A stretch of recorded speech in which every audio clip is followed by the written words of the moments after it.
अब आ जाओ positive integral power of A square matrix and matrix polynomial. Positive integral power क्या है, ठीक है। अब जरा तुम इसको देखो, सबसे पहले इसको समझने के लिए तुम ऐसे देखो, अगर मैंने ए एक स्क्वायर मैट्रिक्स ले लिया, ठीक है, स्क्वायर मैट्रिक्स ले लिया, तो अगर मैंने बोला ए स्क्वायर मैट्रिक्स ले लिया, मान लो 2x2 ऑर्डर का, तो मैंने बोला ए स्क्वायर क्या होगा, तो ए स्क्वायर ना, इसको हम ए इंटू ए लिखेंगे, ठीक है ना। ए क्यूब अगर मैंने बोला क्या होगा, इसको हम लिखेंगे ए स्क्वायर इंटू ए, इसको हम लिखेंगे ए इंटू ए, ठीक है। अगर मैं ये 2x2 ऑर्डर की जगह मैं बोलता कि ये n/n ऑर्डर है, तो भी वही बात हो जाती, a square is equal to a into a cube is equal to a square into a, that is a into a. तो अगर मैं बोलूँ ए हमारे पास एक स्क्वायर मैट्रिक्स है और n ऑर्डर का स्क्वायर मैट्रिक्स है, तो a to the power m को हम कैसे लिख सकते हैं, a into A m times.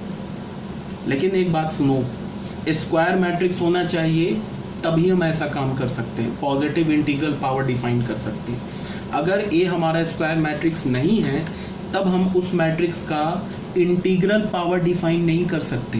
क्यों, वो तुम ऐसे देखो, एक ऑर्डर अगर मैं 2/3 ले लूँ तो ए स्क्वायर डिफाइंड ही नहीं होगा, ये जो चीज़ है ना, ये डिफाइंड ही नहीं होगा। क्यों नहीं डिफाइंड होगा, क्योंकि ए स्क्वायर लिखने का क्या मतलब हो गया, ए इंटू ए, इसका ऑर्डर क्या हमारे पास 2/3, इसका ऑर्डर क्या हमारे पास 2/3, तो तुम देख लो इसका कॉलम ही और रो इक्वल नहीं है, तो ए स्क्वायर ही डिफाइंड नहीं। मेरी बात आ रही है समझ में। तो मैंने क्या बोला कि किसी भी मैट्रिक्स का हम पॉजिटिव इंटीग्रल पावर डिफाइंड कर सकते हैं, बट वो मैट्रिक्स हमारा एक स्क्वायर मैट्रिक्स होना चाहिए, ठीक है। और मैट्रिक्स का निगेटिव इंटीग्रल पावर डिफाइन नहीं करेंगे। ए टू द पावर -3 अगर मैं तुमसे पूछूं तो A to the power -3 defined ही नहीं है। ए टू द पावर 1/2 पूछूं, या मैं बोलूं कि किसी मैट्रिक्स का स्क्वायर रूट क्या होगा, क्यूब रूट क्या होगा, तो वो सब डिफाइंड नहीं होता है। सिर्फ डिफाइन क्या होता है, पॉजिटिव इंटीग्रल पावर। क्लियर होना चाहिए। अब आ जाओ, इसी को मैंने यहाँ पे लिखा है, if capital A is a square matrix of order n, then A to the power m will also be a square matrix.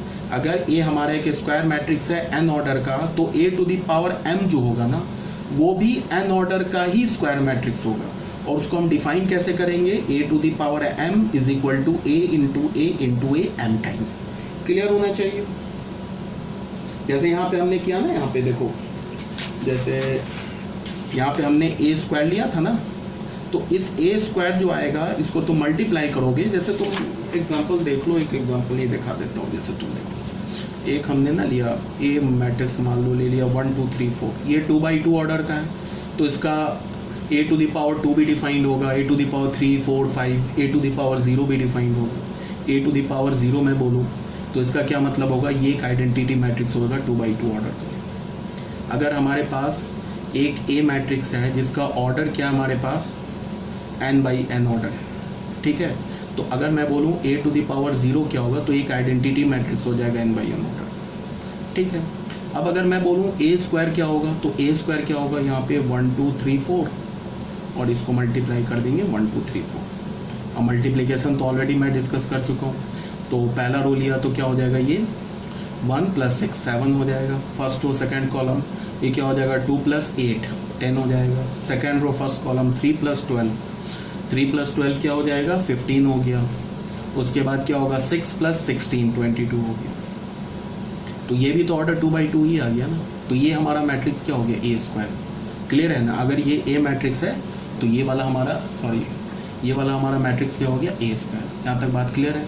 A cube भी डिफाइन कर सकते हो। ए क्यूब अगर मैं बोलूँ तो क्या हो जाएगा, ये ए स्क्वायर इंटू ए स्क्वायर हमने ऑलरेडी डिफाइन कर रखा है, 7 10 15 एंड 22। और ए क्या हमारे पास 1 2 3 4, इसको मल्टीप्लाई करोगे तो एक मैट्रिक्स आ जाएगा फिर 2/2 ऑर्डर का, ये भी 2/2 ऑर्डर का हो जाएगा। तो ये मैट्रिक्स हमारा ए क्यूब हो गया। क्लियर है ना ये बात। तो यही बात यहाँ बोला गया है, ठीक है। तो अब आ जाओ सेकेंड पॉइंट पर। सेकेंड पॉइंट क्या बोल रहा है हमारे पास, सेकेंड पॉइंट में ये बोला है कि if A matrix A of order n is set to satisfy the polynomial equation f(x) = 0 if this.